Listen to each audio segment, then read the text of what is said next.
And so the church is not yet. This is starting point. This is the starting point. This is the starting point. But there is a church. Amen. Amen.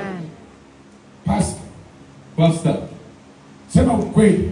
Speak truthfully. Na ukisema uongo ufe. Sema ukweli. So speak truthfully. Hili kanisa ndio liko kwenye kichwa chako. Usionyeshe dalili, kauka tu. Yaani unyamaze tu, usionyeshe, usitikise kichwa. Do not show any sign. Kwa sababu watavunjika moyo. Wewe kauka tu, lakini ulijibu ndani kwa ndani. Hivi ndio kanisa lipo kwa kichwa chako. Hawa ndio memba ambao uliomba Mungu akupe, ndio hawa. The members that you pray for God to give. Hawa ni starting point. Oh, these are just a starting point. Usionyeshe dalili. Don't show any signs. Sasa kama pastor anavyoteseka, so if the pastors are going through all of this, ndivyo familia zetu tunavyoteseka nazo. The same way, this is how we suffer with our kwa families. sababu familia zetu, because our family na zenyewe also, tulianza familia, we started them kwenye mind. In our mind. Tulikuwa na familia. We had a family. Tuanze na wamama. Let's start with mothers. Wamama kabla hajaolewa, the mothers before they get married. Huyu mume aliye naye sasa, the husbands that they have now, ni wa pili. It may be the second. Wamama hai. Wamama wote mnaowaona hapa, all the mothers that you are seeing here, wameolewa mara mbili. They are married twice. Watu wanasema mchungaji, mimi. And they could say, huyu ni wa kwanza. Pastor, me, this is the very Mungu. You are lying. Uliwahi kuolewa na mwanaume safi kwenye kichwa chako. You were married already with a ulipokuwa msichana, when you were youth, ulikuwa na kama mwanaume kamenyoka. You were having a man who was on kama mwanaume kana akili nyingi. Who his brain is working very well. Ndio maana ulipata ujasiri wa kutoka kwenu kwenda kwa mwanaume. That is why you had a power to come off your house and go to him. Ulifikiri unaolewa na yule aliyekuwa kwenye akili. And then you thought like I'm getting married to the best. Hebu sema ukweli. So speak truth. Kama umekaa karibu na mume wako, tulia tu. If you sit closer to your husband, just say, kwa sababu anakuangalia kama unataka kusema nini.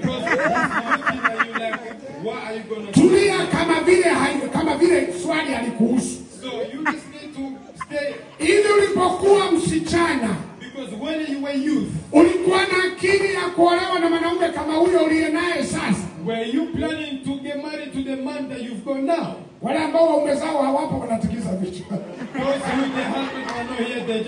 Lakini mjue tuna rekodi.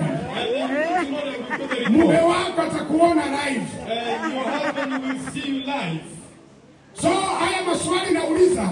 So this question I'm asking. Msitikisike wala kufanya nini. Do not show any kind of sign of moving. Nauliza tena. I'm asking again. Ulipokuwa msichana, when you were youth, wakati unawaza kuolewa, when you were thinking to get married, ulifikiria utabebwa na mwanaume huyu uliye naye sasa? Did you thought that you? Kwa sababu kwenye akili yako, because in your mind, ulikuwa na kama mwanaume kazuri. You were having a thought of a rat, kana akili, who have got a good mind. Mwanaume ambaye a husband who's hutamuomba hela.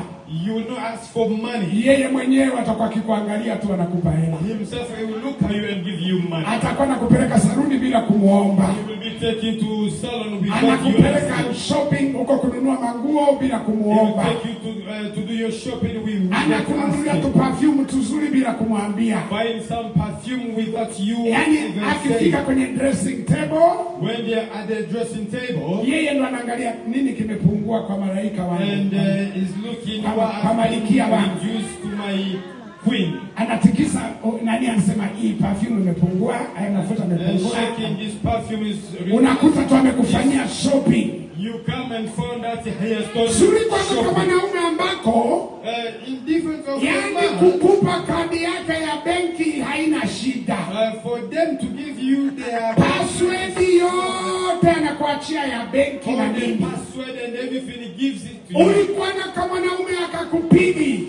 You were having a husband who Wala akakutombokei wala kusema maneno mabaya. or will not raise his voice against you. Ulikuwa na mwanaume ambaye ukikosea anakuomba polepole. You were having a husband too, if they have Anakuelekeza mke wangu hapa umekosea hapa. And said, my husband here is not like this, he is that.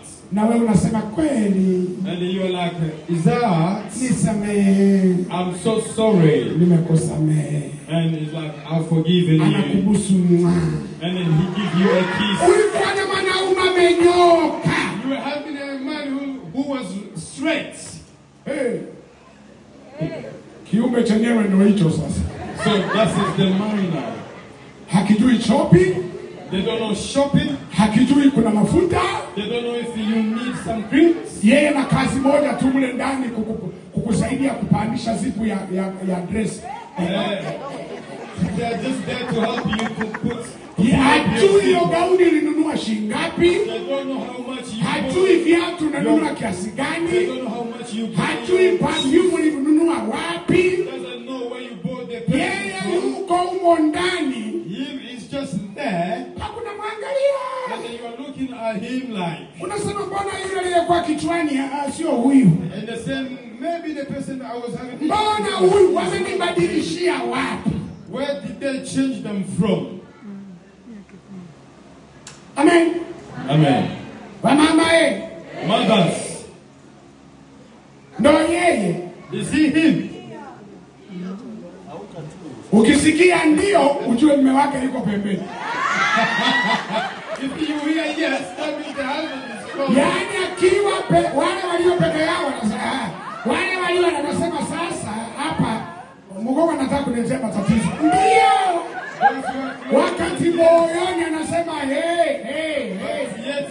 Kama Mungu angesema na nirudisha usichana nisingebebwa na Boko Haram. If God was able to take me back, I could not go with this kind of person. Kwa sababu aliyekuwa kichwani, because the person who was in your head, uliumba wewe. You were the one who made him. Ulisema nataka mume wa hivi. I want a husband like this, like that. Awe na tabia hizi. To have this kind of behavior. Umekutana na kiumbe sasa, kiliumbwa na mwingine. So you met with somebody who was created with another person. Alafu bahati mbaya wa mama wengi hamna elimu kuhusu mwanaume. And but a bad thing is that a lot of women don't have knowledge about bado. You ladies don't know us yet. Kuishi na mwanaume ni kama kuishi na mlemavu. To live with a man is like to live with a disabled person. Sisi ndio viumbe Mungu alituonea huruma. We are the men that God had a mercy on us. Akatuangalia. He looked on us like and said, hey, si vema wewe peke yake. It's not good for you to be alone. Atakufa. You're gonna die. Hasa kama Mungu alituonea huruma. If God had a mercy on us. Akasema nitampa msaidizi. And they said I will give him a. Unafikiri kitu kinachopewa usaidizi kiko sawa? Do you think a person who's getting a help is it? Ukiona gari limetumiwa gari ya kuvuta, ujue limekwama. If you see a car is being helped or recovered, know that Wamama, wewe mnatuangalia. Mothers, you need to be looking at us. Mnatuonaje? How do you see us? Sisi ni wazima. Are we right? Sisi ni shida. We are the issue. Yaani sisi ukishaoa, once you get married, ndio maana wanaume wengi waliotoka Afrika. This is why a lot of men who wakaja hapa Uingereza. And they came here to UK. Wanateseka sana. They are suffering a lot. Kwa sababu taifa la Uingereza, because the country of limenyosha walemavu hawa. Wamekaa akili zimeanza kuwarudi. In the right correct way. Kule Afrika, there in Africa, sisi ni walemavu. We are disabled. Hatuwezi kusonga ugali. We cannot. Hatuwezi kupika fufu. We cannot cook. Hatuwezi kufua. We cannot.